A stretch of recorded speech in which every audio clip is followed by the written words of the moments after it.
안 났더라고요. 제가 전방에 가서 군인들 부대 가서 이렇게 일요일 날 아침에 설교를 하는데 한 애들이 한 70명 모였는데 50명이 자요. 그래서 순간 막 당황하고 천빈 받아서 설교하러 갔는데 막 조니까 아주 노골적으로 엎어져서 자니까 너무 마음이 불편해서 막 떠듬떠듬 버벅거리고 설교를 했는데 나중에 거기 목사님이 말씀하시기를 저보다 저 설교할 때보다 덜 졸아요. 이제 그래서 왜 애들이 이렇게 조나 했더니 그 시간이 애들이 쉬는 시간이에요. 예배 시간에 그게 아침 예배 들어와서 10시 10분까지 다시 네모반으로 들어갈 때까지 애들이 쉬는데 이병, 일병 애들은 쉴 수가 없잖아요. 그 상병, 병장 눈치 때문에 네모반에서 어떻게 누워있겠어. 일요일 날인데도. 그러니까 거기 와서 푹 자는 거예요. 그리고 생각해 보니까 우리 아들 면회 갔을 때 일요일 날 면회 가면은 면회하고 나서 자야 된다고 차 뒷자리에 가서 한숨 자고 그러고 들어갔던 보면서 얘들은 설교를 할 때 자장가를 해야 되겠구나. 그러니까 잠을 잘 자게 할수록 은혜로운 능력의 기도가 설교가 아니겠느냐. 그렇죠? 근데 애들을 막 잠도 못 자게 깨우는 설교하면 이거 군대에서는 안 되겠다 싶더라고요. 그러니까 이제 군대 요령 배운 게 그겁니다. 군대에서는 설교할 때 졸게 하라.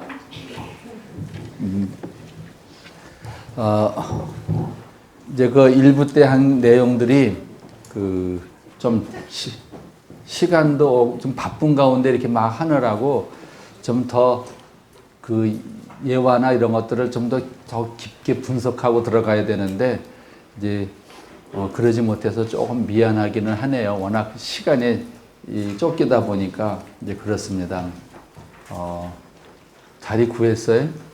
예, 앞자리가 하나 비었는데. 예. 이제 두 번째 시간 환자의 마음 읽기에 대해서 시작하겠습니다. 이제 마음 읽기는 이제 생각하고 또 감정이랑 행동이랑 지각하는 거, 우리가 이 환자의 마음을 읽는다는 거는 곧 그 사람의 정신 상태가 어떠냐 하는 거를 보는 겁니다. 정신병리에서 어떻게 저 사람의 사람 정신적인 상태가 건강한지 정신병인지 노이로제 상태인지 인격적인 상태인지 하는 거를 이렇게 보고 이 사람의 생각이 건강한 생각인지 아니면 병적인 생각인지 이런 거를 이제 알아내는 것을 이제 정신병리라고 얘기하는데 이번 시간에는 이제 그 정신을 아는 것 중에서 생각하는 부분을 이렇게 보겠습니다. 생각하는 거에 있어서는 한 예를 먼저 들어드릴게요. 어떤 박 집사님이 계셨습니다. 박 집사님은 이제 이웃집에서 자신을 괴롭히기 위해서 이제 망치로다가 자기 벽을 두들긴다고 이렇게 말합니다. 그래서 낮이나 밤이나 아무 때나 이렇게 벽을 두들겨요. 하루 종일 일정한 시간 간격을 두고 두들겨서 너무 자기를 괴롭히니까 이제 자기가 견딜 수가 없어서 이웃집에 가서 항의를 합니다. 왜 나를 괴롭히려고 그렇게 맨날 24시간 벽을 망치로 두들깁니까?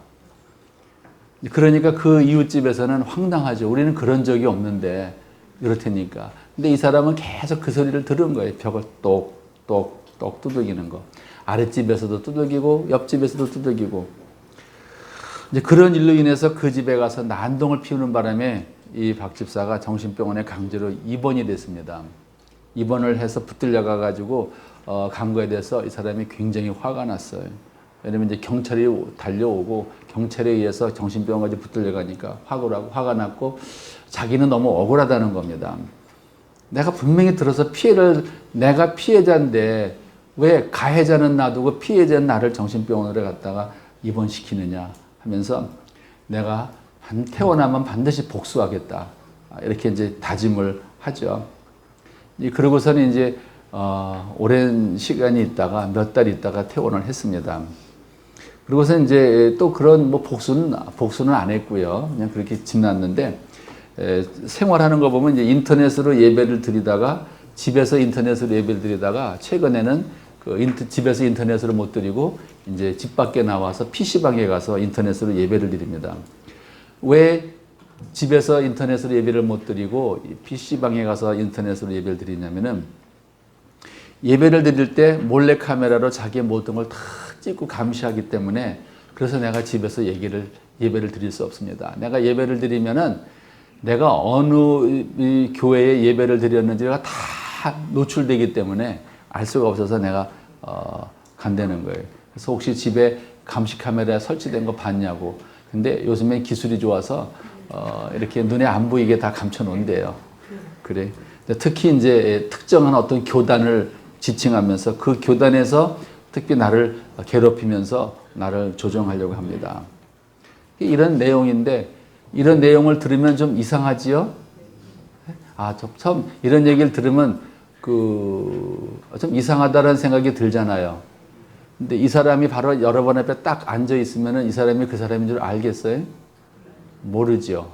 말하지 않으니까. 근데 이제 이분이 어떻게 이런 일이 생겼을까라는 배경을 쭉 보니까 원하지 않는 대학교를 진학했던 것이 늘 불만이었습니다. 공부를 안 하니까 성적은 늘 낙제 점수였었고, 그러니까 부모님이 이제 학교 찾아가고 교수님 찾아가면서 어떻게 사정해가지고 졸업장은 땄어요.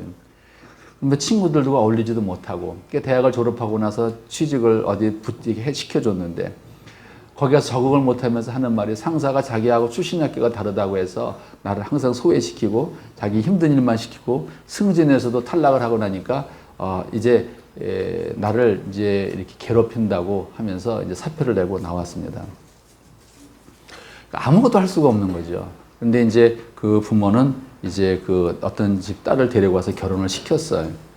근데 아내도 함께 교회를 출석하는데 그 아내도 오래 살다 보니까 이 남편이 이제 병이라는 걸 알았습니다. 그러면서 이제 직장 생활을 제대로 못하니까 결국 이제 그 집에서 아버지가 생활비 주는 거 가지고 생활을 그렇게 했죠. 그러면서도 이제 계속 이제 어떤 뭔가 불편한 게 나타나는데 어느 특정한 교회 교단의 사람들이 짜고서는 자기 먹는 우유에 약을 탄다는 거예요. 그래서 배탈이 났다는 거예요. 배탈이 났을 때는 항상 약이. 그럼 물어보죠. 그 이 우유팩이 따 있었냐? 아니래, 원래 그대로 있었대. 어떻게 넣냐? 요새는 기술이 좋대. 기술 좋은 걸로 다 덮어지는 거예요. 그래서 그러면은 아내가 그 사람들하고 짜고서 당신 배탈 나기 위해서 넣었으면 아내한테 이야기하지 왜 한마디도 말을 안 했냐. 그러니까 그 사람은 그런 말을 하면 나를 병원에 강제로 입원시킬 건데 내가 어떻게 말합니까? 나 하나 참고 말지요. 그렇죠? 그런 거예요. 이런 일이 있고 나서부터는 그 사람이 이제 집에서 아내가 해주는 밥도 안 먹고 혼자서 이제 취사를 해 먹어요. 혼자서 밥을 해 먹는데 여러분이 이런 경우를 보면 이 사람이 생활하는 모습 자체가 정상인가요? 비정상인가요? 비정상같이 생각이 들죠. 그러면은 이 사람이 비정상적이고 환자라면은 여러분들이 어디에서 이 사람이 그 환자라고 하는 근거를 찾으실 수 있겠어요? 이 사람이 환자라고 하면 환자라고 하는 근거가 있어야 되잖아요. 만약에 이 사람이 정상이라면 정상이라는 근거가 있어야 되고, 더불어서 여러분들은 건강하세요? 여러분들 정신은 건강하세요? 이런 게 있어요. 건강한 사람은 안 건강한 걸 금방 보는데 건강하지 않으면 같은 이가 못 봐. 그렇지 않겠어요? 자, 이제 이 사람의 케이스를 놓고 우리가 이 사람이 정신적으로 문제가 있는데 이런 걸 볼 때 이제 어떤 관점에서 보냐면 이 사람의 생각하는 기능이 어떻게 되어 있는가, 또 이 사람의 감정의 기능은 어떤 상태에 있는가, 또 뭔가 어떤 사물과 본질을 지각하는 데 있어서 어떤 이 고장이 있나 없나, 그리고 이 사람의 행동을 하는 것은 이렇게 정상이냐 비정상이냐 하는 거를 찾아가면서 이 사람 상태가 이렇다고 보는 것이 바로 정신병리예요. 그러니까 우리 몸에 병이 들면 우리 세포가 병이 들어버립니다. 그러면 그 세포를 보고 조직 검사를 해보면 그것이 이 사람은 암이군요. 암인데도 진행된 상황을 보고 몇 기에 해당되는군요. 이렇게 조직 검사하는 것은 우리 신체의 병리 현상을 알기 위해서 하듯이 우리의 정신 상태도 정신도 병들어 버리면 이게 몸 세포가 병들듯이 마음도 병들어가는 정도가 이렇게 나타나는데 그것을 이렇게 찾아내는 것이 바로 정신병리지요. 그러니까 우리 정신도 병든다. 병든데 세포가 병들어가는 것처럼 정신도 병들어가는데 그런 거를 정신의 병이 생기는 과정을 정신병리라고 얘기하죠. 우리가 사람들이 살아가는 데 있어서는요. 우리가 사람들이 생활하는 건 공동체 안에서 정신적으로 육체적으로 적응하고 사회문화적으로 적응하는 것이 건강한 사람들의 모습입니다. 그리고 건강한 삶을 산다는 것은 각 개개인이 서로 이런 식으로 살면서 서로 사회 구성원들과 서로 삶의 조화를 이루면서 서로 질서를 지키며 서로 평안을 누리며 사는 것이 바로 건강이에요. 그러니까 정신질환이라고 하는 것은 바로 이런 개인이나 어떤 집단이 어떤 공동체 안에서 적응하지 못하고 조화를 잃어버리고 살아가지 못할 때 그게 바로 정신 건강을 잃어버린 상태라고 이야기를 하는 겁니다.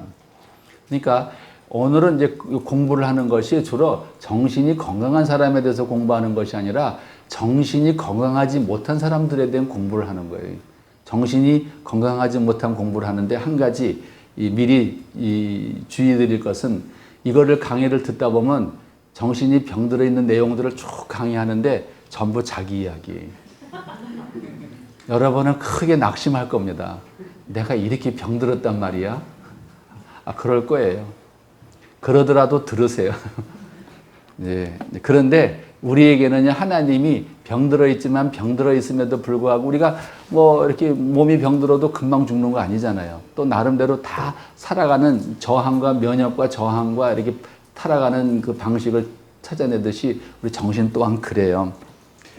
그런데 우리가 여러분들 정신적으로 다 고민해 본 적 있잖아요. 그래서 때로는 불안도 해보고 우울해 보기도 하고 막 낙심도 해보고 막 죽고 싶은 생각도 들고 들어보고도 싶고 또 어떨 때는 너무 기고만장하게 기분이 좋아서 펄펄 뛸 때도 있었잖아요. 이런 모든 것들이 다 정신 건강에 대한 표현들인데 이런 정신 건강, 정신의 어떤 증상들 나타나는 거 불안, 우울, 초조, 분노 또 뭐 너무 기분이 들떠가지고 좋은 거 이런 것들은 무엇을 의미하냐면 그 정신적인 현상으로 봤을 때 이게 무엇을 의미하냐면 환경적으로 어려운 상황을 만나서 극복하지 못했을 때 극복하려고 하는 과정에서 무너진 자기 모습이에요. 우리가 어떤 어려운 일이 생긴다고 다 우울한 거 아니죠. 못 견디는 사람이 우울한 거예요. 돈이 없어서 가난할 때 다 우울한 거 아니죠. 어떤 사람은 가난하고 힘들어도 성령 충만하게 기쁜 사람이 있는가 하면 그 사람보다 돈도 더 많고 더 부유한데도 막 절망하는 사람도 있듯이 그러면 그 사람이 만난 어려운 상황을 극복하지 못해서 발생하기도 하고 또 하나는 그 어려운 상황이 무너지지 않으려고 막 버티죠. 여러분 어려운 일 생길 때 어려움 앞에 포기하고 주저하는 사람이 얼마나 돼요. 처음에는 안 무너지려고 막 몸부림치잖아요. 그렇죠? 그런 노력 적응하려고 건강해져 보려고 무너지지 않으려고 노력하는 과정에서 막 힘들어지는 것이 정상이에요. 그때. 여러분 무거운 짐을 들고 내가 이거 팔을 들고 있으면 이거 떨어지면 나는 이제 깔려서 다치는데 그럼 이거를 어떻게 해야 되겠어요? 이거 떨어지지 않게 하려고 막 버티잖아요. 그럼 팔도 아프고 몸도 아프고 그러잖아요. 누가 와서 도와주기 전까지는. 근데 이런 것들이에요. 또 이 정신적인 질환이라고 증상이라는 거는 정신질환의 증상은 질병을 일으킨 어떤 생물학적 변화에 의해서 나타난다. 왜냐하면 정신질환이라는 게 다 정신적인 스트레스만 갖고 생기는 것이 아닙니다. 이제 더 공부해보면 알겠지만은 정신적인 질환은요, 예를 들어서 치매 같은 경우 정신질환에 속하는데 이런 거 스트레스 받아서 생기는 거 아니잖아요. 그거는 뇌세포가 망가지니까 생기는 거란 말이죠. 또 갑상선 기능이 항진되거나 저하가 됐을 때 막 감정이 불안정해지는 거는 그 사람 스트레스하고 상관없어요. 갑상선 기능이 항진되니까 꼭 막 속에서 열불이 나고 막 안절부절하고 정신분열병과 같은 증상 나오는 거예요. 갑상선 기능이 저하가 되니까 우울증 증상이 나오는 거예요. 그런 식으로 이런 것이 생물학적으로 내 몸에서 변화가 일어나서 나타나는 증상들의 표현이다. 그리고 이런 어려운 것들을 극복하려고 겪어나가는 과정에서 생기는 게 그런 거단 말이죠. 그러니까 우리 주변에서 보면 뭐 입시를 앞둔 고3 학생이라든지 요즘은 이제 뭐 직장에 이제 이렇게 해고 정리할 때 직장이 위태위태하다든지 하는 여러 가지 보면서 갈등할 때 생기는 건데 요즘 우리가 사는 사회는요 엄청 갈등이 많은 사회예요. 그렇죠? 신문을 보면 정말 고통스러워요. 보면은 뭐 병들어 있는 사회적인 모습, 사회가 병들은 어떤 사회병리적인 그런 모습을 보여주는 것은 개개인이 병들었기 때문에 그 사회가 병들어 있는 거고, 그 사회적으로 그런 병리 현상들이 나타나는 거죠. 뭐 컴퓨터 중독되고 인터넷 중독되고 애들 왕따 시키고 애들 자살하고 막 이러는 것들이 다 정신 건강이 건강해서 생기는 거냐고요. 가해를 한 학생이나 피해를 입은 학생이나 정신이 하나도 안 건강해. 또 그것을 바라보는 선생님도 정신이 안 건강해. 다 제정신들이 아니에요, 지금요. 그런 사람들 놓고 강의한다는 게 이게 행복한 건지 어떤 건지 모르는데, 저는 제 사명이 뭐냐면 여러분의 정신 건강을 정상으로 되돌려 놓는 게 제 역할이에요. 정말 하나님이 이 역할을 주셔도 참 귀한 역할 주셨어요. 정신이 이상한 사람들을 절로 제자리로 돌려놔라. 그런 거잖아요. 그래서 여러분들 병원에 가서 상담도 하고 약도 쓰는 거 아니에요? 여러분도 그런 거에 대한 관심이 있어서 오신 거 아니에요? 정신이 전부 딴 데가 있어가지고. 근데 기왕 얼마나 내 정신이 많이 벗어나갔는지만 좀 보세요. 그런데 이 얘가 정신질환이라고 얘기할 때 정신병이 아니라는 걸 염두에 두세요. 정신질환은 뭐냐면, 신체적인 질환은 그게 어떤 병이든지 신체에 생긴 병이 신체질환이라면, 정신질환은 어떤 형태든지 정신에 문제가 생긴 걸 정신질환이라고 그래요. 우울증, 불안증, 강박증, 분열증, 뭐 인격장애 등등 해서. 그러니까 우리가 가장 중요한 건 정신 건강이 어떠냐. 근데 정신질환에서 이 사람이 건강하냐 아니냐는 걸 뭘 보고 하냐면요, 이 사람의 아는 기준점이 뭐냐면 이 사람의 생각하는 기능, 감정의 기능, 어떤 사물을 지각하는 기능, 또 어떤 의지에 관한 기능, 행동하는 거, 판단력, 지능, 의식의 문제, 이런 정신적인 현상을 가지고 이 사람이 건강한지 안 건강한지를 판단하는 기준점이 되는 겁니다. 그래서 이런 각각이 이 사람이 생각하는 기능이 얼마나 고장났는지, 감정을 얼마나 고장났는지를 전부 이렇게 찾아가지고 나중에 마지막으로 정리를 해서 이 사람이 어느 정도 망가졌다라고 하는 거에 대한 이 판단을 내려서, 당신은 우울증에 대한 것들이 많이 나타나면 당신은 우울증입니다. 당신은 이런 또 정신분열일 땐 정신분열에 관한 이런 정신병리가 많이 나타나게 되면 당신은 정신분열입니다. 라고 이렇게 진단을 내려주는 거죠. 그러니까 정신세계가 어떻게 고장났는지에 대한 거를 정리를 해가지고 그 사람에게 진단을 붙여주는 거죠. 그러나 어떤 진단을 내리든 그 사람은 고통받고 있다는 거죠. 힘들다는 거죠. 예를 들어서 이제 어떤 사람이 직장에서 이렇게 항상 쫓겨나는 사람들, 수시로 적응하지 못하고 수시로 쫓겨나는 사람들이 있는데, 이런 사람들을 봤을 때 우리는 저 사람 왜 저렇게 맨날 직장을 쫓겨다니고 이게 적응하지 못하고 힘들까라고 보지만, 그 사람이 그런 정신 영역에서 어떤 부분에서 고장이 났는지를 이제 찾아줘야 되는 거죠. 그거를 또 검사하는 걸 뭐라고 하냐면 정신감정이라고 그래요. 정신감정은 뭐냐면 이런 정신병리상으로 이런 정신병리가 얼마나 병적인 거냐 아닌 거냐를 이렇게 감정해 주는 것이 정신감정이에요. 자, 그래서 이제 이런 정신질환이 이렇게 나타날 때 이 증상이라는 거를 우리가 이해하는데, 증상은 뭐냐면요, 어떤 증상이 나타났을 때 우리가 어떻게 이해를 해야 되냐면, 그 증상 속에는 그 사람의 살아온 삶의 이야기가 그 속에 들어 있습니다. 증상이라는 건 그냥 단순히 증상이 아니라 정신과적으로 나타나는 모든 증상 속에 또 내적 치유나 상담 치료를 받아야 되는 모든 사람들의 그 사람들이 불편해하는 증상에는 증상 자체가 잠 못 잡니다, 불안합니다 라고 했을 때 그 자체가 문제가 아니고, 이런 증상 속에는 그 사람이 살아온 삶의 이야기가 들어있다는 것을 항상 염두에 두셔야 돼요. 그래서 예를 들어서 정신분열병 같은 거 있는 사람들이 환청이나 망상 같은 게 생기게 되는데, 환청이나 망상이 있는데 어떤 친구가 이런 망상이 있었어요. 목사님 딸이 자기하고 결혼하자고 한다는 거예요. 그런데 이런 거는 목사님 딸은 한 번도 그런 얘기 한 적이 없어요. 그래가지고 목사님한테 가서 딸이 나하고 결혼한다고 그러는데 허락해 주세요. 막 이렇게 이제 행동까지 옮기는 이상한 행동들을 하게 되죠. 그럴 때 이 청년이 말을 하기는 목사님 딸이 나와 결혼하자고 한다라고 말하고 표현을 했지만, 이 표현 속에는 그 증상, 그게 증상인데 그 말 속에는 그 사람이 어떤 성적으로 또 이성적으로 사람에 대한 관심과 그거를 이루지 못하는 것에 대한 좌절이 이 사람이 이 이야기 속에 들어있는 거죠. 그래서 어떤 사람들이 말할 때 그 사람은 엉뚱한 얘기를 한다고 말할 때 본인이 듣는 사람이 엉뚱한 말이지 본인에게 있어서는 엉뚱한 말이 아닙니다. 그것이 아까 저 사람이 누가 자기 벽에다가 망치로 딱딱딱딱 두들겨요. 자기 아내가 우유에다가 내가 배탈 나는 약을 넣어요 라고 말했지만 그 말 속에는 그 사람의 삶의 이야기가 들어있어요. 이걸 찾아내는 거예요. 무슨 사연이 있길래 이 사람이 이런 망상이 들어왔을까 하는 것들. 그러니까 이 환자분들이나 마음이 아픈 사람들이 어떤 말을 하던 그 말 한마디 한마디는 흘려버릴 것이 하나도 없어요. 그게 결국 그 사람의 정신 상태를 알게 하는 바로 잣대가 되니까. 그리고 이제 우리가 살아가면서 경험하는 여러 가지 신체적, 정신적 반응들이고 또 이런 증상이라고 하는 건요, 몸이든 마음이든 뭐냐면 이 사람이 생존에 위기가 왔다라고 하는 사인입니다. 증상이라고 하는 것은 막 우리가 감기 걸리면 고열이 나는 거 사인이에요. 뭐냐면 네 인생에 있어서 네 몸에 곧 네 생존에 위기가 왔다. 빨리 약 써서 치료해라.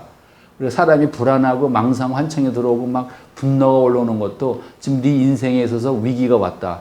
또 빨리 이거 치료해야 된다라는 그런 사인이라는 거죠. 이렇게 이제 해석을 해 주셔야 되는 겁니다. 자, 그래서 이제 여러분들이 여기 오신 분들이 주로 어떤 분들인지는 제가 아직 잘 모르겠어요.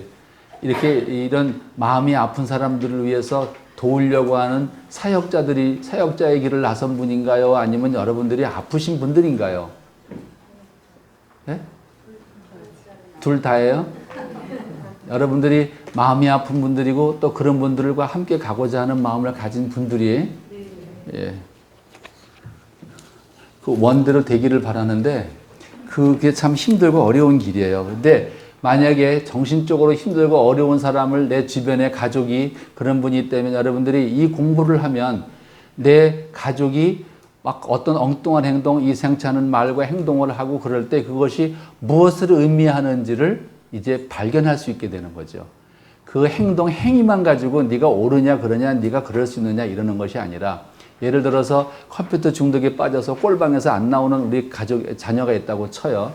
그러면은 그 자녀는 네가 거기 그렇게 틀어박혔느냐고 부모는 안타까워서 막 야단을 치고 끄집어내려고만 하지만은 그 아이가 꼴방에 들어가서 컴퓨터 중독에 빠져서 안 나오려고 하는 거에는 이 사람의 이야기가 있고 얘가 왜 이렇게 힘든지에 대한 얘 나름대로의 그 히스토리가 있어요. 그리고 이렇게 보여주는 거는 그게 이제 우울증일 수도 있고 정신분열일 수도 있어요. 진단 내리면. 그럴 때 그 정신세계에서 얘가 어떻게 이게 지금 돌아가고 진행되고 있는지를 알아내셔야 되죠. 그냥 얘가 지금 정신병 상태로 완전히 심한 상태에서 꼴방에 들어가서 컴퓨터 하고 있는데 그거를 정상적인 사람을 대하듯이 대해가지고는 전혀 매니지가 안 돼요. 그러니까 만약에 그 컴퓨터 방에 들어가서 안 나와가지고 있는 애가 만약에 이 검진을 정신과적으로 진찰을 했더니 정신병리상으로 정신분열병이 심한 상태더라 할 것 같으면 이거는 집에서 매니지가 안 돼요. 설득 갖고도 안 돼요. 이런 경우는 바로 입원을 시켜서 치료를 해줘야지만 거기서 벗어날 수 있는 거죠. 또 이게 만약에 그런 정도가 아니고 단순히 현실을 어려워서 우울증이 있어서 오는 거라면 그거는 이제 무슨 상담을 하거나 우울증에 대한 치료를 해줘야 되겠지요. 그러니까 이런 거를 판단해내는 것이 바로 정신병리, 그 사람의 정신 상태를 이게 보는 건데 이제 이런 경우 어떻게 도와야 될 것이냐. 우리 주변에 그런 사람이 있다면은 내 가족이 그런 사람이 있다면 어떻게 도와야 될 것인가. 그러니까 그런 증상들이 있는 걸 알고 나면은 그 사람이 살아온 삶의 환경을 쭉 이해할 필요가 있어요. 그래서 정신과에 가면 이 상담이 길어지는 이유가 뭐냐면 그 사람의 살아온 이야기, 살아간 이야기를 충분히 이야기를 해야 되기 때문에 정신과에 가면 상담이 길어진다. 근데 2, 3분 만에 나가서 진료받고 오는 거는 사실은 약물 치료받는 거지 상담이라고 말할 수가 없어요. 정신과 치료를 제대로 받으려면은 그 충분한 그 사람의 살아온 삶의 이야기, 살아가는 이야기, 성격, 감정 모든 것이 전부 파악이 돼야 되는 거죠. 그리고서 이제 그 한편으로는 그걸 통해서 그 사람이 지금까지 겪어온 그 사람의 적응하는 능력과 성격이 어떻게. 그러니까 그런 정신적인 어떤 상태로 살아왔는지를 알면 이 사람이 어떤 유형의 성격인지가 다 파악이 됩니다.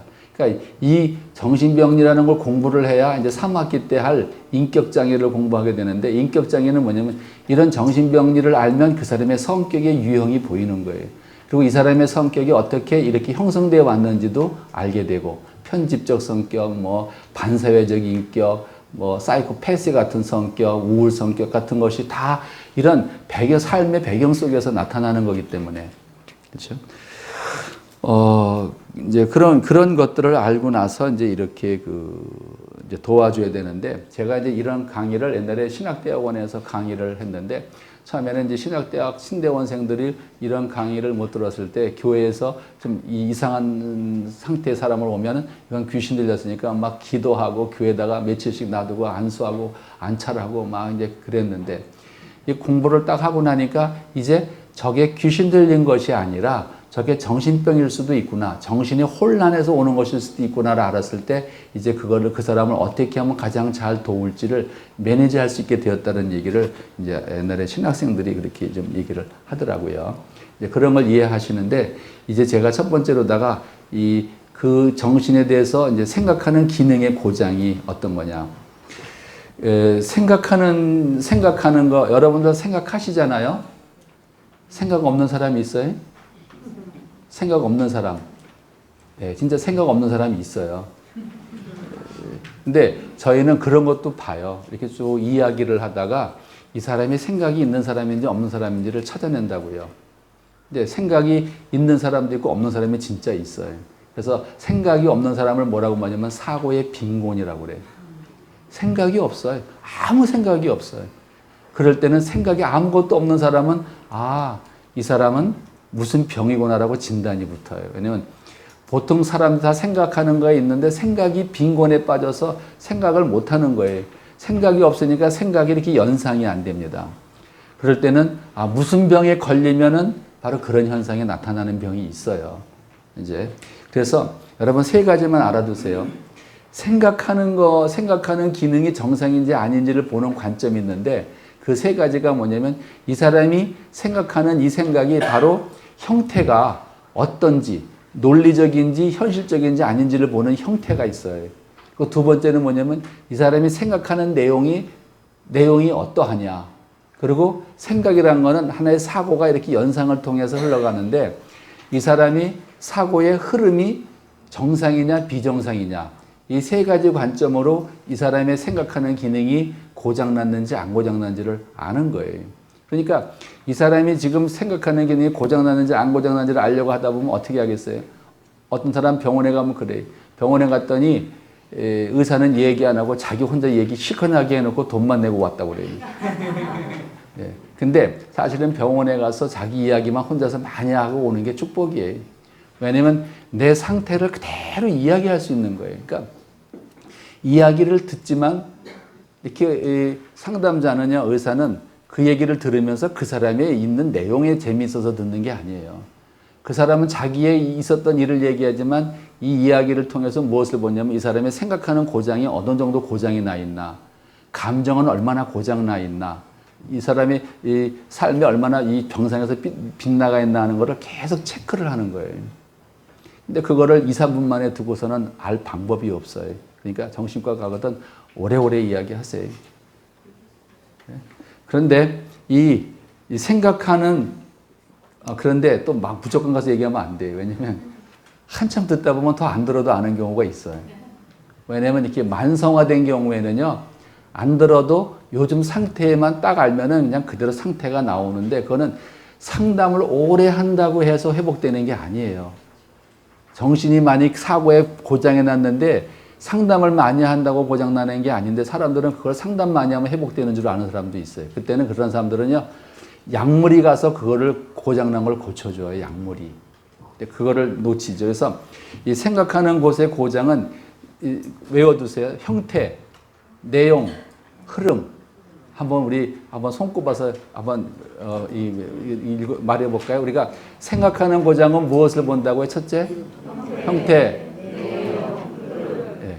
이제 이걸 얘기할게요. 이제 이걸 보는 것하고 또 하나, 여러분이 이런 거를 정신병리를 알기 위해서 하나 또 알아둬야 될 그 기본적인 지식이 있는데 그게 뭐냐면 정신 상태.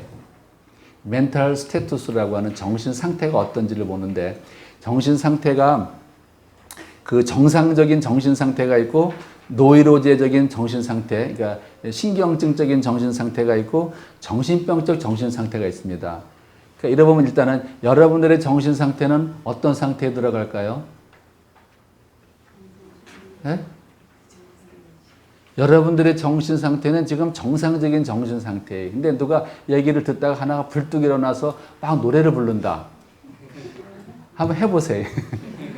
그러면은 바로 뭐라고 어떤 상태라고 말하냐면 정신병적 정신 상태. 그 사람은 레드카드야. 나가야 돼. 근데 가끔 이제 교회나 그렇다 하면 예배 시간에 막 일어나서 노래 부르는 사람이 있잖아요. 그럴 때 그 사람의 정신 상태가 정신병적 상태라는 거예요.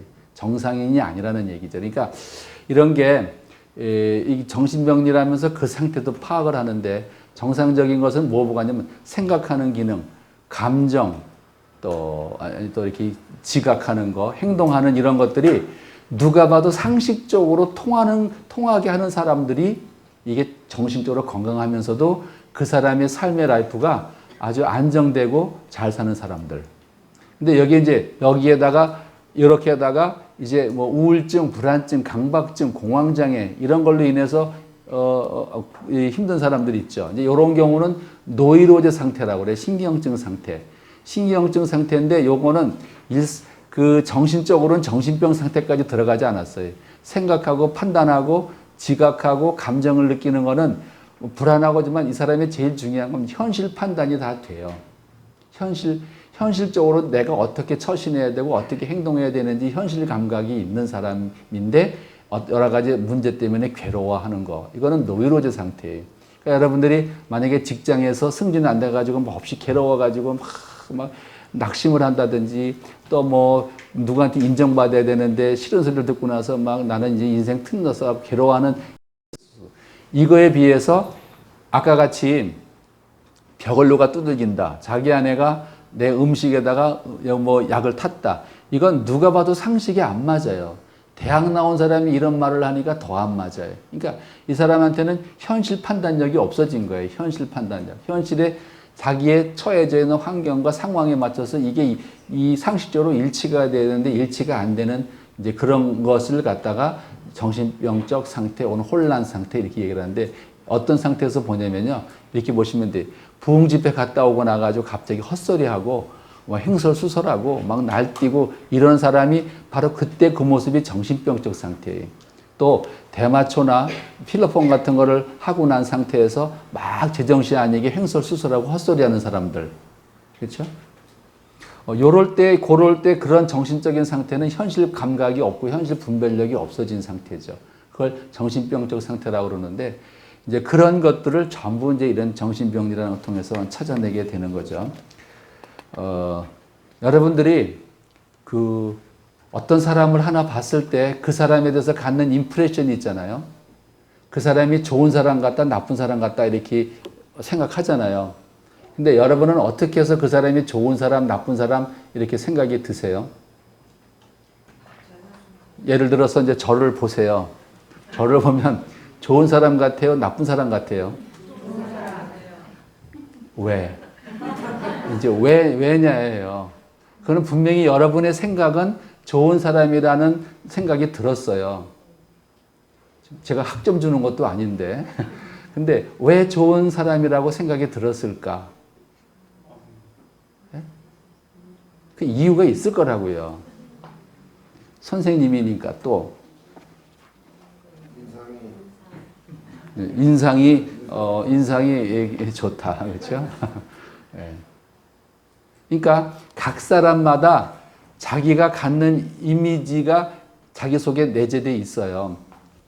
그런 것은 뭐냐면 그 사람이 가지고 있는 어떤 사고에서부터 기인합니다. 본인이 뭔가 자기도 알지 못하는 가운데 어떤 사고가 있어요. 사고라는 건 뭐냐면 자기가 어떤 대상에 대해서 갖는 이미지와 그거에 대해서 갖는 어떤 속성들을 자기가 이해한 거예요. 그러니까 여러분이 저를 봤을 때 저 같은 이미지나 저 같은 외모나 저 같은 말투나 사람을 봤을 때 대체로 여러분의 과거의 경험 속에서 저런 이미지나 저런 외모의 사람들은 항상 온화하고 따뜻하고 자상했다. 이런 게 제가 중요한 게 아니고 여러분의 생각 속에 들어있다는 거예요. 그게요. 그거에 의해서 표현되어진 거지. 만약에 여기서 제가 뱁새 눈을 하고 있고 막 여기다고 막 하고 여기 수염을 이렇게 막 길렀으면은 좋아하는 사람도 있겠지만 그걸 싫어하는 사람도 있을 거예요. 그렇죠? 그러니까 그런 것들이 내 속에 들어있는 생각인데, 자, 한번 물어볼게요. 여러분들은 왜 사세요? 누가 이렇게 질문을 했습니다. 나는 왜 사는가? 라고 질문을 던졌을 때 무슨 왜 사세요? 네? 그냥 통과해도 괜찮아요. 왜냐면은 사고의 빈곤은 아무리 생각해도 안 나와. 빈곤하면 생각이 안 나게 돼 있으니까 그냥 통과해도 괜찮아요. 갑자기 시키면은 병이 아니어도 모를 수 있어요, 이제. 그럼 우리 옆에 왜 사세요? 좀 요 근래 변화가 있었는데요. 네. 얼마 전까지만 해도 왜 사냐고 물어보면 그냥 죽을 수 없어서 산 거고. 그래, 이제 됐어. 여기는 죽을 수 없어서 사는 거고. 또 그 옆에 거기는 왜 사세요? 거기도 빈곤이야. 아마 왜 사느냐고 물어보면 각 사람의 대답이 다 달라요. 그건 왜 다르냐면은 각자의 생각이 달라서 다른 거예요. 똑같다면 똑같이 나오겠지요. 근데 생각이 왜 다르냐면은 사람마다 각자의 하나의 관념, 아이디어가 다 가지고 있는데 그것이 형성되는 과정에서는 어떤 자극을 받고 자극에 대해서 연상을 하고 연상이 된 다음에 반응을 합니다. 그러니까 그 반응이 축적이 돼가지고 자기 속에서 하나의 사상이 만들어져요. 생각이 쌓이고 쌓여서 사고가 생긴단 말이에요. 그러니까 이제 이런 부분에 있어서 정상적으로 조화 있게 잘 이루어지는 사람은 사고의 기능이 정상적이고 건강한 사람이라고 하는데 이런 과정에서 고장이 나는 거예요. 정신병리는. 그러니까 뭔가 어떤 뇌 속에 들어있는 생각이 잘못 들어가 있으면은 왜곡되어 들어가 있으면은 잘못 나오는. 그러니까 이 벽에 똑똑똑똑 뚝뚝이는 소리는 뭔가 이 사람이 누가 자기를 괴롭히고 해코지 한다는 망상적인 생각이 들어있어요. 근데 이 사람은 이게 아무리 말을 해도 고쳐지지가 않습니다. 이거는 왜곡된 어떤 사고가 생각이 이 사람 마음속에 들어가 있기 때문에 그래요. 이거를 보는 거죠. 그리고 가을 공원에 가을 낙엽이 뚝 떨어져서 오다 보니까 막 눈도 오고 막 좋던데 여러분 이럴 때 기분이 어떠세요? 아니, 기분은 나중에 물어봐야지. 생각이 어떠세요? 뭐 지금 졸려가지고 그런 거 생각할 시간 없다. 그렇죠? 근데 우리가 생각이 건강하다고 하는 것은 뭐냐면 어떤 외부의 자극이 내가 들어오면 내가 지각을 해요. 이 사람은 예쁘다, 안 예쁘다, 저 사람은 크다, 작다. 이제 이런 걸 지각하는데 그리고 그거를 인지를 해요. 어떻다라는 걸 인지를 하는데 이 사람이 가지고 있는 사물의 본질을 그대로 내가 이해를 하는 것이 가장 건강한 생각이에요. 근데 이거를 삐딱하게 생각하는 거예요. 본질은 이건데 그걸 다르게 생각하는 거. 그러니까 그런 속에서 생각하는 형태와 흐름과 내용이 논리적이고 현실적이냐 아니냐는 걸 보는데 이런 관점에서 우리 세상 사람들을 보면은 생각에 병 들어있는 사람들 엄청 많죠. 무슨 꼼순이 하는 이런 것도 보면 이런 이념이니 이런 것 따라 생각이 얼마나 다른지 모르겠어요. 똑같은 사물을 보고 어떻게 그렇게 생각이 다를까? 근데 오늘 이런 거는 안 다뤄요. 왜냐면 이거는 서로 가치관과 인생관에 따라서 다를 수 있기 때문에. 그러나 오늘 정신병리는 그런 부분을 보는 게 아니라 그런 부분을 보는 게 아니라 이 사람의 그런 생각을 했을 때 이 사람의 생각이 건강한 정신 상태에서 생각을 한 거냐, 병적 상태에서 생각한 거냐, 이렇게 놓고 그걸 오늘은 공부하는 거지. 이 사람의 생각이 뭐 이렇게 옳으냐, 아느냐, 이념적이고 가치관을 가지고 공부하는 건 아니죠. 그런데 이제 이 생각이 고장이 났다는 게 무슨 말이냐면은 뭔가 지각하고 인식하고 인지하는 이런 과정에서 손상을 일으켜가지고 이것이 갖는 본질적인 것을 왜곡시키는 거예요. 그러니까 저 사람이 웃었어요. 왜 그렇게 앉아 계세요? 네. 아파서. 근데 저분은 다리가 아파서 앉았어요. 근데 가만히 보니까 괘씸하게 짝이 없어. 그러면서 생각한 게, 저 사람은 참 나를 무시한다. 어떻게 나를 그렇게 무시할 수가 있어. 난 서울서까지 와서 이렇게 강의를 하는데. 라고 생각했다면 제가 그렇게 인식한 거예요. 지각을 인식했을 때 이거는 내가 병적인 거예요. 어떤 병적이냐? 피해의식, 피해망상에서 생긴 거죠. 저럴 수도 있어요. 아파서. 그 본질은 아파서 한 거니까 본질을 이해해야 되는데 내 식대로 생각한 거예요. 저 괘씸하다, 교만하다. 그거 아닌데, 그렇죠? 그렇게 생각하는 거는 그랬을 때 본질을 왜곡해서 잘못 내가 생각하는 형태나 이제 하는 거. 그래가지고 내가 만약에 이제 제가 우리 자매님한테 탁 일어서 가지고 당신 그럴 수 있어? 어째 그래? 상황 분위기 생각하지 않고 막 삿대질을 하고 나가 막 이렇게 한다면은 제가 가도 한참 간 거예요. 그게 이제 정신적으로 사고의 기능이 엄청 망가진 것을 말하는 거예요. 이제 그렇게 놓고 보니까 주변에 이상한 사람 꽤 많이 있죠. 그런 사람들. 자, 그래서 이 사고의 장애는 사고 형태의 장애, 진행의 장애, 내용의 장애를 보는데 항상 이런 걸 볼 때 아까 그 박 집사가 벽을 두들기며 뭐 음식에다가 또 약을 탔다고 했을 때 항상 어떤 관점에서 여러분들이 봐주냐면 이 사람이 생각하는 내용이 현실적이고 논리적으로 맞냐 안 맞냐. 여러분 논리적으로 맞아 안 맞아요? 예, 알지요? 논리적으로 안 맞으니까 이 사람은 생각하는 형태의 틀에서 고장난 거예요. 항상 우리가 이 사람이 건강하냐 안 건강하냐 할 때 뭘 보고 생각하냐면 항상 상식적인 수준에서 생각하셔야 돼요. 항상 별 특별한 상황을 생각하지 마시고 보통 사람이라면 이렇게 생각하고 이렇게 행동할 거야라고 하는 거에서 항상 출발하시라고요. 그래서 현실성 있나 없나를 봤죠. 그리고 이 사람은 논리도 없어요. 밀크팩을 따가지고 주사기로다 뭘 넣어가지고 감쪽같이 해서 자기만 괴롭혔다는 게 논리적으로 안 맞아요. 자, 그리고 이 사람이 뭐에 대해서만 집착하는 사람이냐? 집착. 그리고 이 사람이 말하는 내용들이 상식적으로 이해가 되는가 안 되는가. 하여튼 이런 것들을 보면서 그 생각을 보는데 첫째 생각하는 형태, 폼이에요, 폼. 생각하는 형태를 보는데 이 사람이 말하는 것이 현실적인 것이 있냐, 이성적으로 논리가 있느냐 없느냐 이런 걸 보는데 여러분 제 얘기를 들으면서 제 이야기가 이해가 되세요? 안 되세요? 되는 거는 왜 그러냐면 여러분의 사고가 건강하기 때문에 그래요. 그 얘기는 뭐냐면 제가 이해가 된다는 얘기는 제가 모든 이야기를 전개해 나가는데 한 주제에 대해서 주제를 갖고 거기에 체계적으로 조직적으로 조화 있게 지금 맞춰가고 있다는 뜻이에요. 근데 제가 이 얘기를 하다가 갑자기 뚱딴지 같은 감정 얘기하고 갑자기 나 살아온 이야기나 하고 뭐 간증한다고 나가고 옛날 있었던 얘기를 막 흘러버리면은 이거는 문제가 생긴 거예요. 막 뒤죽박죽이 되는 거죠. 그리고 어떤 말의 논리도 항상 기승전결의 논리가 있어야 되는데 이런 병이 심한 사람은 이 기승전결의 논리가 없어요. 막 상상하면 튀는 거죠. 그리고 이제 생각도 논리적으로 맞느냐 안 맞느냐. 여러분, 제가 이제 축구 선수예요. 차범근처럼 유명한 축구 선수야. 근데 우리나라가 이제 국가대표 이렇게 이제 뭐 월드컵 나가기 위해서 시합을 해야 되는데 우리나라가 지금 그 5만인가가 이기고 우리 지면은 우리 올림픽 나가는 거 탈락해요. 이런 위기가 있잖아요. 그러면 그걸 축구를 좋아하는 사람 같은 경우는 그럴 때 우리나라가 나가야 되는데 5만하고 우리나라하고 실력 차이가 많은데도 이 점수가 1.100의 차이가 안 져요. 그래서 우리가 두 번을 다 이겨야 되는데 앞으로 두 번 중에 한 번에도 지거나 걔네가 이겨서 승점이 걔네가 더 높아지면 우리 탈락이에요. 올림픽 나가는 거. 그러니까 너무 안타깝잖아요. 제가 축구를 너무 좋아하는데. 근데 이제 시합이 벌어졌어요. 근데 우리가 보니까 시합이 1대0으로 지고 있어요. 이겨야 되는데. 그렇죠? 그러면 이제 그때부터 나의 뭔 생각이 막 이제 돌아가기 시작을 해요.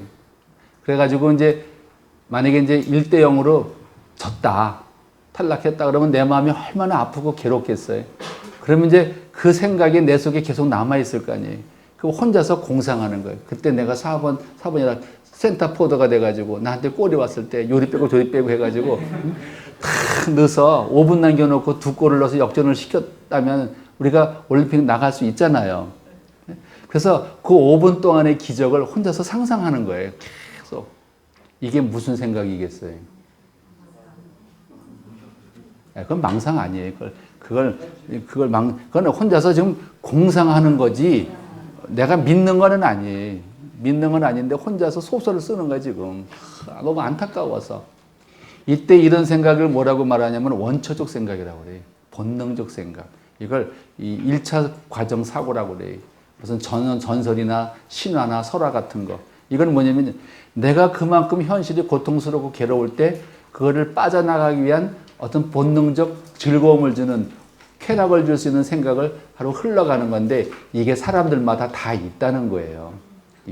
이걸 통해서 어린아이들이 레고를 하면서 상상하는 건 정상인데 어른이 레고 같은 거 하면서 혼자 상상하고 혼자서 뭐 예쁜 여자랑 결혼하고 막 이거는 꿈이죠, 꿈. 근데 그렇다고 이 사람이 정신병은 아니지만 이런 상상을 하는 것은 뭐냐면 원초적 생각이라고 그래요. 이런 생각을 너무 많이 하면 병적이야. 이거는요. 그런 거에 비해서 왜냐면 그게 현실적으로는 논리에 안 맞는 거예요. 내가 축구 선수도 아닐 뿐더러 5분 동안에 넣을 수도 있지만 상황은 다 끝났는데 내가 어떻게 넣고 내가 안 맞는데 나를 거기다 가정해서 넣는 거죠. 그런 반면에 2차 사고는 현실적 사고라고 그래가지고 논리적으로 현실적으로 맞는 거죠. 예를 들어서 지금 어떤 물건이 좀 탐이 났어. 참 보니까 참 좋았어요. 저 키보드가 신디가 보니까 참 마음에 드네. 마음에 드니까 어떻게 해야 되겠어요? 예? 저런 거 하나 있었으면 참 좋겠다 생각이 들 수 있죠. 근데 제가 가져가야 돼요? 안 가져가야 돼요? 예? 어디 물어봐야지. 주실래요? 안 주실래요? 예? 제가 갖고 싶어. 너무 좋아. 저거 가면 난 유익하게 많이 쓸 것 같아. 주실래요? 안 주실래요? 예? 예? 우리 자매님은 지금 고민하는 중이야. 왜? 이성적으로 양심상 이렇게 이성적인 면에서는 안 주고 싶어요. 근데 줄 수도 없고 안 줄 수도 없고. 근데 만약에 여기 아무도 없고 저 혼자 있으면은 제가 가져갈까요? 안 가져갈까요? 예? 아니 여기 아무도 없어요. 저 혼자 있어. 내가 들고 나가도 안 들켜. 그러면 가져갈까요? 안 가져갈까요? 믿으세요? 자, 예를 들어서 뭔가 우리가 어떤 물건을 보면 탐심이 나잖아요. 탐심이 있을 때 사람이 없을 때 내 본능은 뭐라고 말하냐면 보는 사람도 없잖아. 저 가져가. 네? 그런데 내 양심이 뭐라고 말하냐면 안 돼. 그건 죄고 너 예수님 믿잖아. 그러니까 본능하고 양심하고 막 싸우는 거예요. 그래서 어느 쪽이 이기느냐에 따라서 행동해요. 본능이 이기면 들고 가는 거고 양심이 이기면 놓고 가는 거예요. 그게 우리의 논리적인 사고예요. 논리적인 사고. 그러니까 상식적으로 이 사람이 어떤 상황에 직면했는데 이 사람이 그 상황에서 어떻게 그 일을 처리했는지를 보고 그 사람의 생각을 알아내는 거예요. 형태가. 교회에서 이렇게 성경책을 다 놓고 갔는데 너무 성경책이 예쁜 거예요. 너무 예쁜데 이름도 안 쓰여 있어. 갖고 가고 싶어요? 안 갖고 가고 싶어요?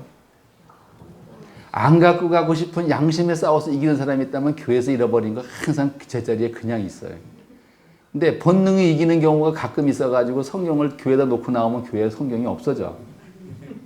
뭐 그런 거. 특히 이제 바깥 교회는 그래도 많이 있어요. 양심들이 많아서. 근데 은행 같은 데다가 이게 뭘 놓고 나오면 금방 없어지대.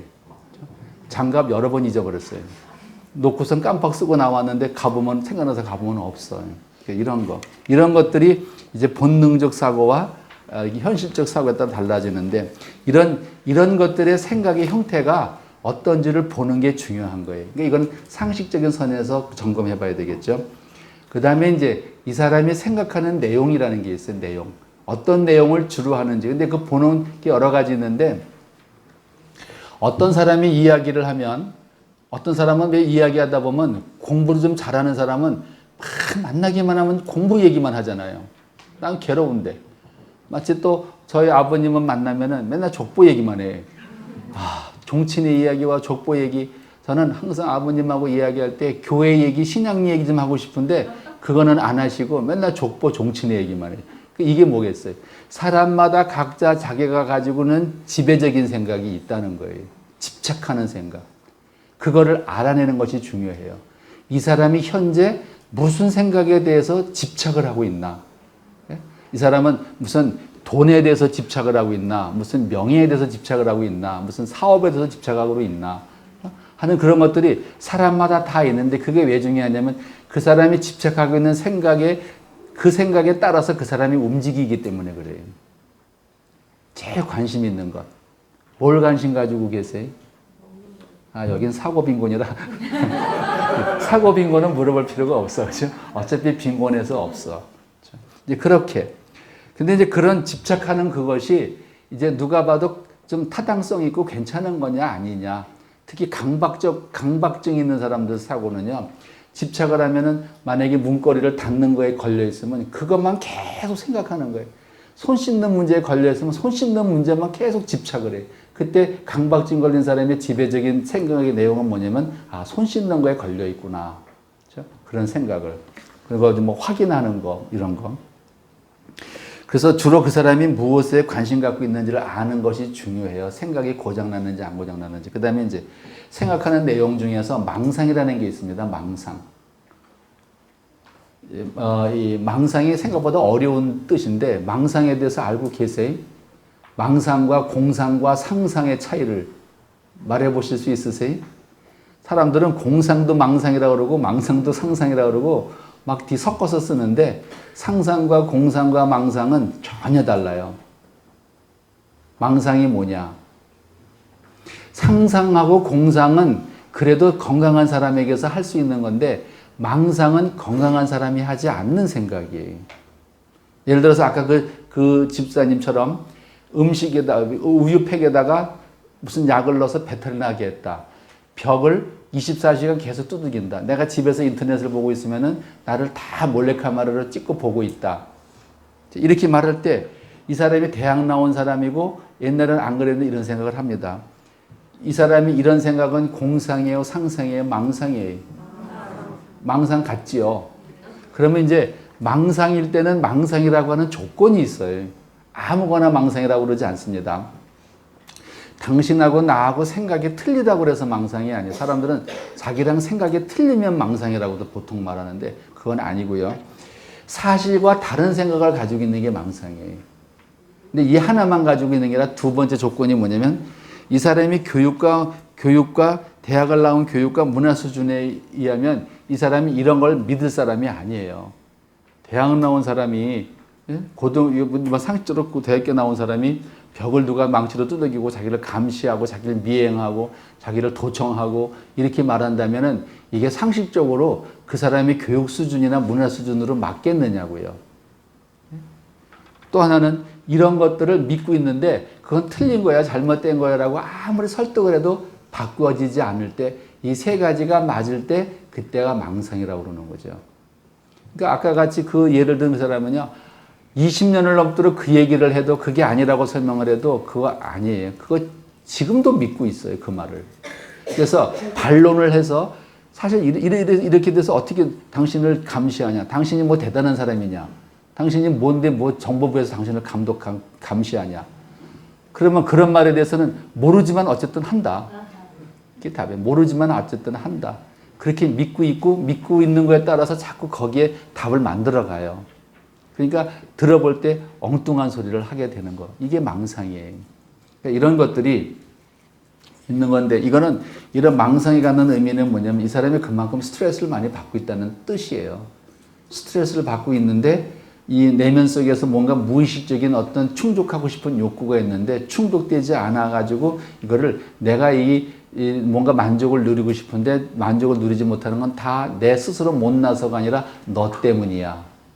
너 때문에 내가 학점이 안 나오고 너 때문에 내가 진급을 못하고 너 때문에 내가 이 사업이 안 되는 거야 라고 자꾸 탓을 하고 넘어가는 그거 자체를 망상이라고 그러는 거예요. 근데 그거를 아니다. 누가 너를 괴롭히냐라고 아무리 말을 하면 들어야 되는데 안 듣는 거예요. 이제 그런 것들을 이제 그런 것들에 대한 것들이 이제 외부로 나가서 생기는데 그 사람의 내면 속에 들어가 보면요. 그 사람은 단순히 누가 나를 괴롭혀요, 감시해요, 도청해요라는 이런 잘못된 망상의 생각을 말했지만 이 내면 정신세계로 들어가면 뭐가 문제냐면 이 사람은 어떤 좌절된 욕구나 소망이 좌절된 게 있거나 또 뭔가 거절감이나 열등감, 자격지심, 어떤 컴플렉스, 수치심 이런 마음에 상처받은 쓴뿌리 같은 것이 이 사람 마음속에 많이 들어있구나. 그런데 그것이 중요한 건 그거예요. 그것이 드러나면 너무너무 창피하고 자기 수치심을 느끼게 될 때 내 탓이 아닌 너 때문이라는 탓으로 돌려버리면서 나오는 게 망상이에요.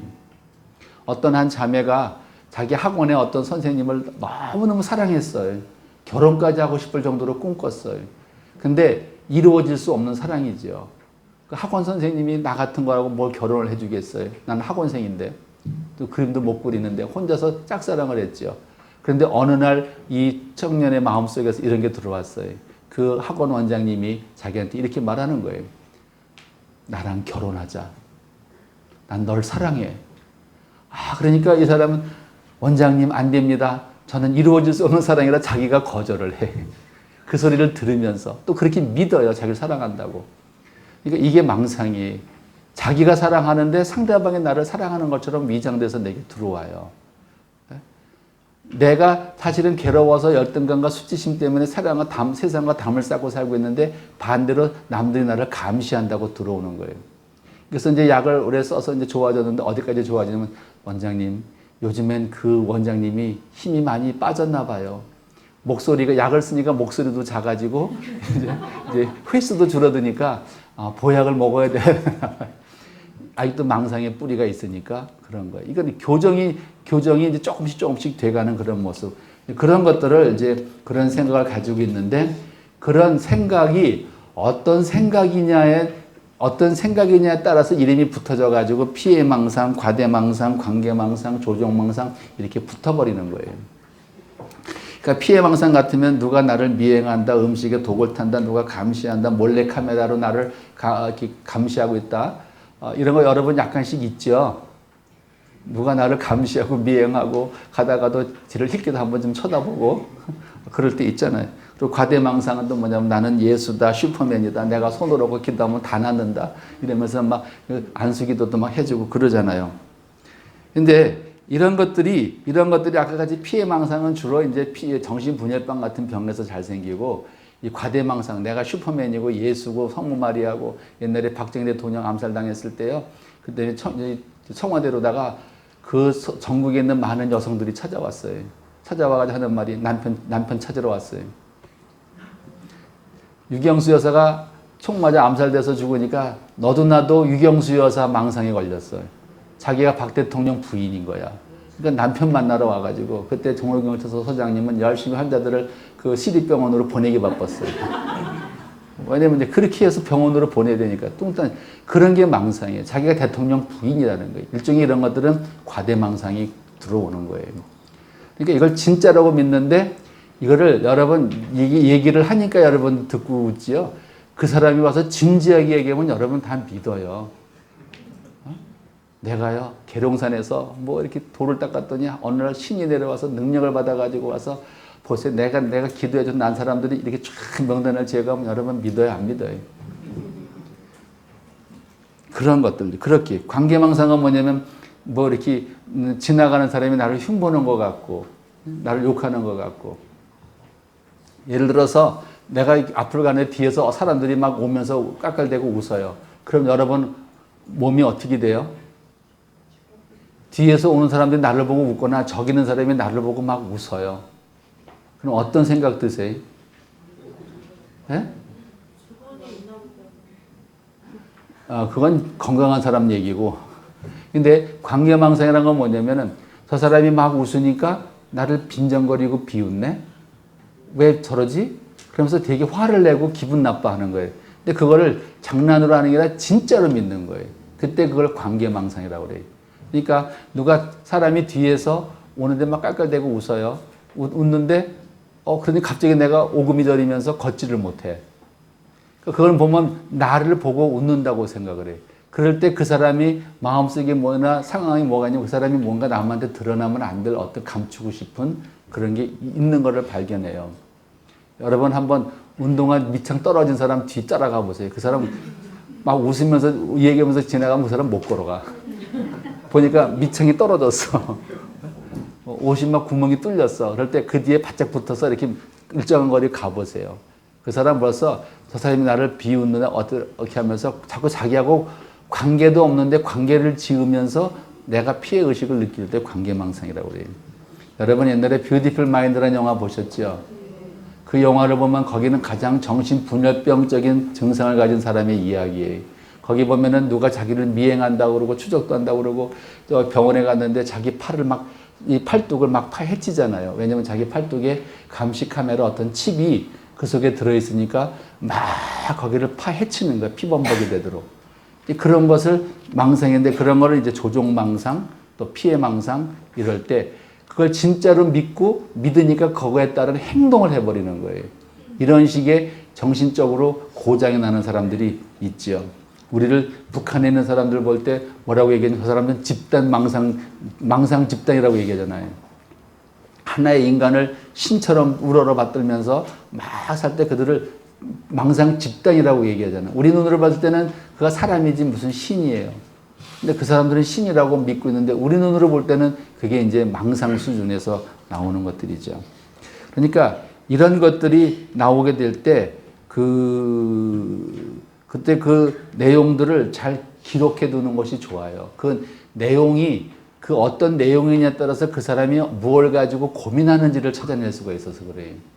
그러니까 이 사람이 망상이 주로 성적인 내용의 망상이라면 이 사람은 성적인 문제에 좀 고민을 하고 있고 공부의 외모에 대한 걸로 계속 외모에 연관된 망상이 나오면 이 사람은 뭔가 외모에 대한 컴플렉스가 내면에 있는 거예요. 이걸 통해서 그 사람의 문제를 찾아 들어가요. 정신적으로. 그런 다음에 이제 주로 건강에 대한 염려, 강박사고, 공포증 뭐 이런 것들이 이 어떤 그 머릿속에 어떤 생각이 들어있느냐 내용을 보는 것들이죠. 그러니까 내용은 자꾸 그러니까 이런 거를 알아내려고 하다 보니까 자꾸 상대방한테 이야기를 듣다 보면 그 내 얘기보다는 그 사람 얘기를 하다 보면 그 사람이 뭔가 자기에 관한 얘기를 막 해요. 얘기하다 보면 이게 나오는 거예요. 그러니까 이거는 어떻게 아느냐? 내가 물어봐서 하는 게 아니라 그 사람한테 이야기를 하게 내버려 두면 알아요. 내버려 두면 자기 이야기를 쭉 할 때 그리고 어떤 문제들을 풀어가는 거 어떻게 대응했는지에 대한 자기 이야기가 나올 때 그 사람이 이런 사고 내용들이 이제 보이기 시작을 하는 거죠. 아까 얘기했죠. 똑같은 상황에서 여러분들 생각이 전부 다르다는 거. 그러니까 어떻게 다른지를 알면 그 사람의 내면 속에 이 정신 생각이 어떻게 진행되고 어떻게 어떤 병리 현상으로 진행되어 왔는지를 알 수 있다는 거죠. 그러니까 사고 빈곤이 저는 빈곤할 이유가 있어. 들어가 보니까 이제 분열이 나오는 거고 여기는 뭐 죽을 수 없어서 산다니까 그러면 느낌상으로도 이 사람은 우울이 있구나. 그 우울에 관한 내용들이 그 말 속에서 죽을 수 없어서 삽니다라는 말 속에서 본인의 우울한 삶 그러니까 그거를 상담을 통해서 찾아 들어가는 거죠. 저 말 속에는 우울이 있고 심한 상처가 있고 아픔이 있구나. 맞는지 안 맞는지 모르지만 그렇게 해서 그것이 사실인지를 찾아 들어가는 거예요. 이런 생각 하나가 그 사람의 건강을 치료하는 실마리가 된다. 그 다음에 이제 마지막으로 이 사고의 흐름이라는 게 있습니다. 생각은 흘러가요. 자, 여러분 어렸을 적에 연상 게임 한 거 있죠? 원숭이 뭐는 빨개. 자, 근데 우리가 공적인 장소니까 원숭이 뭐라고는 못하고 원숭이 엉덩이는 빨개 이렇게 이제 바꿔야죠. 자, 한번 해볼까요? 원숭이 엉덩이는 빨가면 사과는 맛있으면 바나나는 길면 기차는 빠르면 비행기는 높으면 백두산 노래 나오잖아요. 여러분 이상한 거 아니에요? 응? 자, 보세요. 이거 어렸을 적에 이거를 참 많이 했는데 이게 뭐냐면 바로 이게 사고의 흐름이야. 생각이란 것은 무엇을 통해서 흘러가냐면 어떤 사물에 대해서 갖는 이미지를 가지고 연상시켜요. 원숭이 엉덩이는 빨가니까 빨간 걸 딱 보니까 연상한 게 많은데 그 중에 사과가 연상됐어요. 그래서 사과는 보니까 맛있는 거예요. 맛있어서 보니까 그 당시 요즘은 또 다를 거예요. 요즘에는 뭐 맛있으면 요새는 뭐가 맛있어요? 요즘 버전으로 나와야 될 것 같아. 요즘 바나나 별로 맛 없더라고요. 이제 이렇게 자꾸 연상을 통해서 나가는데 어떤 하나의 관념이 그러니까 이게 원숭이라고 하는 빨간 거라고 하는 관념이 어떤 연상을 통했는데 연상은 빨갛다가 연상이 됐어요. 연상을 통해서 다른 어떤 걸로 넘어가는 거, 다른 사고로 넘어가는 것을 이 사고의 흐름이라고 그래요. 그런데 이런 사고의 흐름이 바로 고장이 난다는 거예요. 고장이 나냐 안 나냐. 그러니까 우리가 서울서 부산에 가려면 기차를 타고 간다고 쳐요. 그럼 어떻게 가는 것이 제일 빨라요? KTX 타고 어디서 어디까지 가는 거? 서울서 부산 가는 거. 그리고 어디 들려야 돼요? 안 들려야 돼요? 그러니까 안 들려가지고 서울서 그러면 제일 부산까지 가려면 제일 빠른 길이 뭐예요? 서울서 출발해가지고 비행기가 아니고 서울서 어디를 거쳐가야 되느냐고요. 역을 서울서 수원가 천안 가야 되고 천안서 다음에 대전 가야 되고 대전서 대구 뭐 부산 이렇게 가야 되잖아요. 근데 만약에 중간에 천안에서 장항으로 빠진다든지 대전에서 목포로 빠진다든지 청량리 서울서 이 수원 쪽으로 안 내려오고 저기 중앙선을 타고 저 뭐 원주나 어쪽으로 가버린다든지 갈 수도 있잖아요. 근데 그렇게 저렇게 가더라도 부산 갈 수 있잖아요. 근데 그러면은 바로 이 생각의 흐름이라는 게 이와 같은 거예요.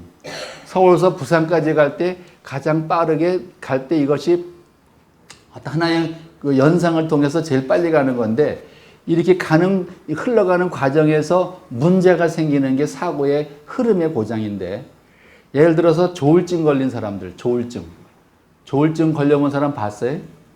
말이 얼마나 유창하고 청산유수고 말을 많이 하고 쉬지도 않고 숨도 안 쉬고 이렇게 얘기를 하는데 지금 저같이 이러는 게 아니고 제가 말을 많이 좀 이렇게 유창하게 하고 있지만은 이게 사고의 비약이라고는 안 해요. 왜냐면 어떤 주제를 가지고 주제의 결론을 맺어가면서 하나씩 단계로 가는데 이 사고의 비약은 뭐냐면 이 속도가 너무 연상 속도가 너무 빨라가지고 비정상적으로 사고의 흐름이 빠른 거예요. 근데 그게 조울증 같은 조증 걸린 사람은요, 이 두뇌 활동이 엄청 빨라가지고요, 말을 할 때 무슨 식으로 말을 하냐면 수돗물을 아주 압력이 센 거를 탁 틀으면 수돗물이 콸콸콸 계속 쏟아지듯이 이런 식으로 쏟아져요. 쉬지 않고.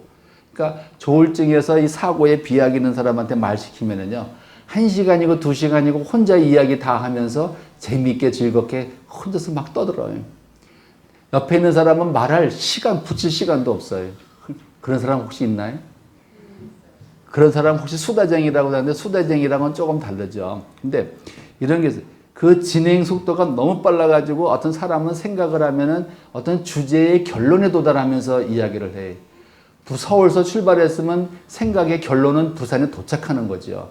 근데 결론에 못 도착해요, 이거는요. 사고의 비약은 하도 흐름에 따라서 가다 보니까 아까 같이 원숭이 엉덩이는 빨간데 끄트머리 뭘로 떨어졌어요?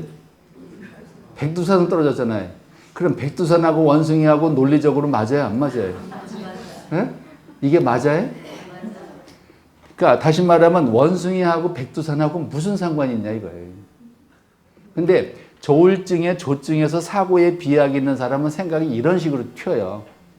그러니까 이 이야기를 시키면은 자기 처음엔 아파서 잠 못 자고 괴로워서 왔다고 얘기하다가 뭐 시부모한테 당한 얘기하다가 또 좀 있으면 시부모에 또 뭐 얘기하다가 또 갑자기 친정부모 얘기하다가 또 옛날에 어릴 적에 얘기했다가 그냥 정신없이 이야기가 튀는 거예요. 그래서 처음에는 이 사람이 나중에는 뭐하러 병원에 왔는지를 모르는 거예요.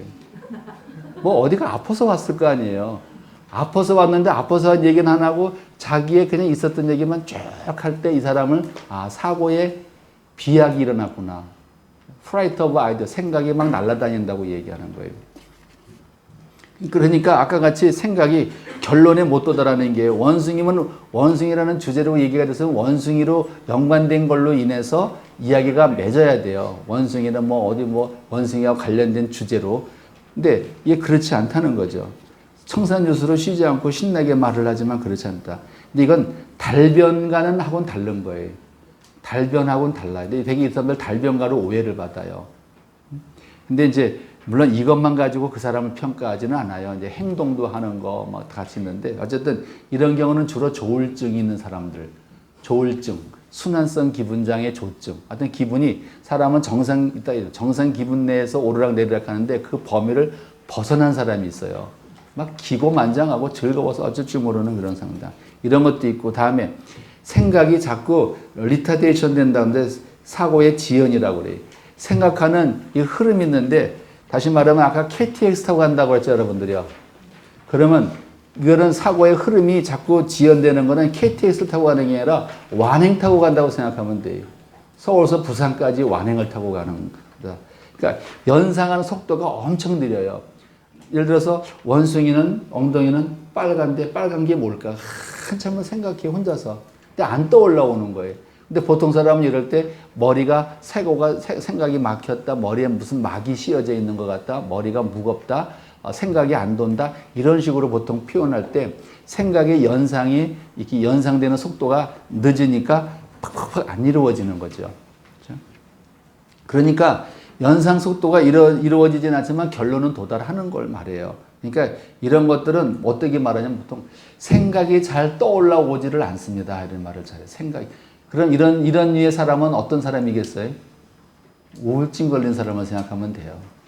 우울증 걸린 사람은 생각이 잘 떠오르지를 않고 기억이 잘 나지를 않고 또 무슨 생각을 하면 잘 입력이 안 되죠.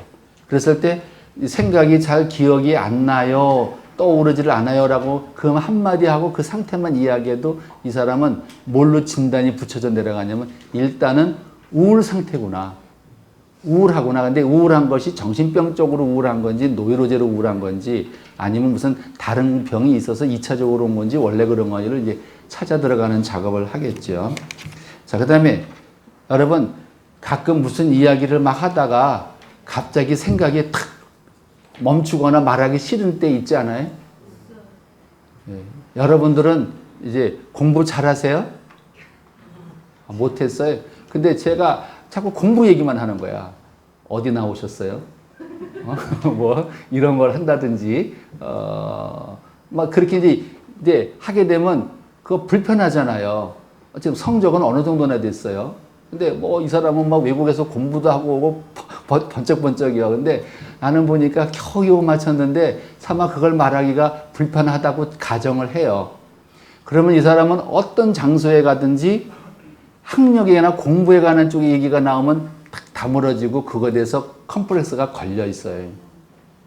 그런 내용이 이제 흔히 말해서 열등감이라고도 이야기를 해요. 뭐 학력 열등감, 뭐 외모 열등감, 뭐 재물의 열등감 있으면 어쨌든 그거에 대해서 직접 언급이 돼서 말하기가 싫을 때가 있어요. 근데 이렇게 직접 말을 하라고 그럴 때는 말하기 싫어서 머뭇거리지만 여러 사람이 있는 속에서 서로 이야기를 하다 보니까 나는 이렇게 이렇게 가문에 대해서 이렇게 좀 뭔가 열등감이 있는데 어찌들 가문에 대해서 막 이야기를 하는 거예요. 근데 그 얘기는 정말 내가 얘기하기 싫단 말이에요. 그럴 때 그 사람이 자기도 모르는 무의식적으로 그 수치스럽고 부끄러운 것들에 대해서 그때 생각이 막혀버려요. 생각이 막혀버려. 브로킹이 걸린다고 그래요. 그러니까 생각이 가다가 갑자기 탁 멈추는데 그때 그건 짧은 순간 멈춰요. 보통 이야기할 때 보면. 짧은 순간. 그리고 금방 방어하면서 다른 말로 싹 돌려버리죠. 그러니까 어떤 이야기를 할 때 나는 A라는 걸 물어봤는데 이 사람이 말을 갑자기 싹 말을 바꿔버리면 그 사람은 물어본 그 질문에 브로킹이 걸린 거예요. 그럴 때 그 사람은 바로 그 문제가 그 사람에게 가장 고민하고 그 마음속에 고통받는 문제구나. 그걸 찾아 들어가는 거죠. 근데 그거를 결국 자기가 해결하고 넘어가지 않으면 이 사람은 계속 그 문제로 고통받아요. 이제 그런 거를 사고의 막힘이라고 그러죠. 되게 그런 건 정신분열 같은 경우에서 많이 오죠. 그 다음에 이제 우원증이 있는데 이걸 뭐냐면 이 생각이 연상이 빙빙빙빙 돌고 가지를 치는데 결국 부산에 가긴 가는데 경부선 타고 바로 가는 게 아니라 호남선 뭐 이렇게 차를 타고 가다가도요. 호남선으로 빠졌다가 남해고속도로로 갔다가 다시 또 뭐 저기 뭐 어디야 대전 대전, 충남, 통영 고속도로로 올라왔다가 다시 또 내려갔다 이렇게 뺑뺑뺑뺑 도는데 결국은 부산에 도착한다 그러면 그런 거를 우원증이라고 그래요. 우원증. 말이 빙빙 도는데 사람들이 뭐냐면 본론만 얘기하면 되는데 지엽적인 얘기에 대한 설명을 너무 많이 하면서 지루하게 만들어가지고 결국은 들어가는 거예요. 이런 사람들이 주로 강박적인 사람들이 좀 많아요. 강박적인 사람들은 지엽적인 것도 굉장히 중요하게 생각을 하기 때문에 그 생각으로 막 그 설명을 한참 해. 내가 이제 좀 가끔 가다가 잊어버려 자기가 뭐로 결론을 맺어야 될지. 이제 못 맺으면은 그거는 이제 이제 사고의 비약으로 가는데 가끔 그렇게 우원증으로 그렇게 가는 것도 있다는 거. 그 다음에 이제 이런 말 들어봤을 거예요. 동문서답을 한다는 등, 횡설수설한다는 등. 이게 다 뭐에 해당하는 거냐면 사람의 생각이 흘러가는데 흐름에 고장이 나는 형태를 말하는 거예요. 고장. 그러니까 횡설수설은 뭐겠어요? 횡설수설은 말이 앞뒤도 안 맞고 조리도 안 맞고 일관성도 없이 지멋대로 하는 거. 어떤 사람에게서 보여져요? 술 취해서 떠드는 사람. 술 취해서 떠드는 사람의 말을 보통 횡설수설이라고 보통 얘기를 하는데 그 말 보면 아무 말에 일관성도 없지요. 연결도 안 되죠. 조리도 없지요. 이렇게 말하는 거. 그러니까 무슨 말을 하려고 하는지 도통 몰라요. 근데 이렇게 멀쩡하게 앉아서 이렇게 와서 이야기를 하는데 도대체 뭔 얘기를 하는지 못 알아듣게 막 이 얘기 저 얘기를 막 하는 사람들이 있어요. 그럴 때는 이 사람에게는 생각하는 흐름에 있어서 이렇게 그 횡설수설하는 지리멸렬하고 횡설수설하는 그러니까 아까 같이 그 망치로 두들기는 경우 같은 경우에요. 이 사람이 잘못된 걸 아무리 지적을 해도 이 사람은 자기가 맞는 거에 자기가 생각하는 것에 대해서 자꾸 말을 만들어가는 거예요. 맞춰가요. 내가 얘기 틀린 거를 지적해주면 그렇군요. 잘못 알았군요. 이러면 끝나잖아요. 보통 사람은 상식적으로. 이거 그게 아니고 자기가 믿고 있는 바에 대해서 계속 거기를 말을 맞춰가는 거예요. 그러니까 말을 자기가 만들어가요. 상황을. 자기가 자기 생각을 맞추기 위해서. 이게 정신분열병이 있는 거고. 그 다음에 동문서답한다는 건 뭐냐면 물어보는 질문의 주제에 빗나가서 엉뚱한 대답하는 거예요. 예를 들어서 어디에 살고 계세요? 어디서 오셨어요? 네? 수원에서 오셨어요? 이렇게 말하면 이 말은 굉장히 적절한 거예요. 수원이라고 물어봤는데 물어본 질문이 어디서 왔냐잖아요. 다르게 얘기해봐요. 어디서 오셨어요? 아니, 집에서 왔다고 그래도 적절하죠. 그건 맞는 얘기잖아. 이게 이상할래도 이상해질 수가 없는 사람들이야. 그렇게 하지 않고서는 어떤 얘기 먹은 밥이 참 맛있어요. 그러든지 어디서 오셨어요 했는데 강사님이 너무 멋있어요. 뭐 이런 식으로 얘기하면 이거는 진짜 동문서답이잖아요. 이럴 때 엉뚱한 소리 한다가 아니라 이럴 때 바로 이 사람의 생각하는 기능이 고장이 났구나. 왜 났을까? 되게 그런 사람은 분열병 쪽이 많아요. 정신병적 상태에 들어간 경우. 그러니까 이런 상태 하나만 봐도 이 사람이 정신병적 상태에 정신이 지금 들어가 있구나 하는 거를 보게 되는 거죠. 그래서 이제 만약에 이제 이런 생각들을 오게 되면은요, 되게 사람들은요, 뭐라고 이렇게 교회 사람들은 뭐라고 해석을 하냐면 신이 내렸다라고 보통 이야기들을 많이 해요. 신이 이상한 소리가 나오네. 이제 그러기도 하고 이게 이제 이 내용이 좋은 내용으로 나오면은 성령 받았다고 그러고 나쁜 쪽으로 나오면은 귀신 받았다고 이제 귀신이 받는 게 귀신 들렸다 이렇게 얘기하는데 특히 이제 망상이라는 부분에 대해서 많이 이렇게 오해들을 해요. 망상은 엉뚱한 생각을 하는데 대개 이제 그 부흥 집회 같은 데 와가지고 막 혼란이 와가지고 온 사람은 말이 되는 소리 안 되는 소리 막 해요. 누가 목사님 나를 이렇게 안수기도 하는데 나를 겁탈하려고 했다. 무슨 목사님이 겁탈을 하겠어요. 근데 이렇게 믿고 막 믿으면서 난리를 치고 이제 법에 가서 고소하는 거예요. 그렇죠? 그러니까 상담은 아무나 하는 게 아니에요. 이런 망상 있는 사람하고 상담을 하면은요, 예를 들어서 이런 무슨 망상 있는 사람은 교회에서 목사님들 조심하셔야 돼. 왜 그런 거 아니?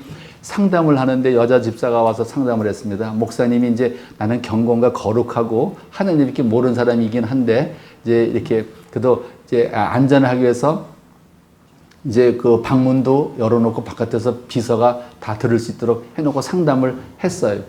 나중에 무슨 일이 오냐면요.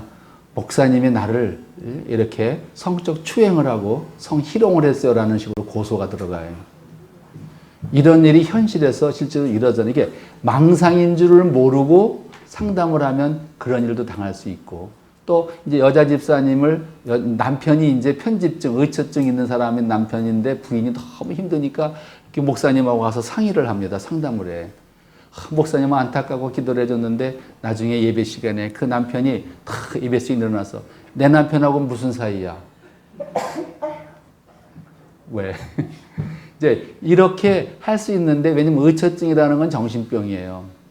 정신병이기 때문에 이 사람은 누구하고 관계가 있다라고 잘못 망상으로 믿고 있으니까 목사님하고 상의를 했으면은 그건 분명히 목사님하고 무슨 관계가 있다라고 믿는 거예요.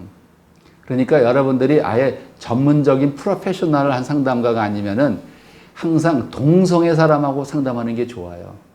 이성하고 상담하면 어려워. 그러니까 상담은 항상 남자, 여자 같이 있어가지고 여자면은 여성이 하고 남자는 남성이 해야 그런 문제가 안 걸리지. 망상 있는 사람하고 상담하면요, 막 걸려들어요. 어젠 저한테도 와서 맡겨놓은 돈 내놓으라고 그래요.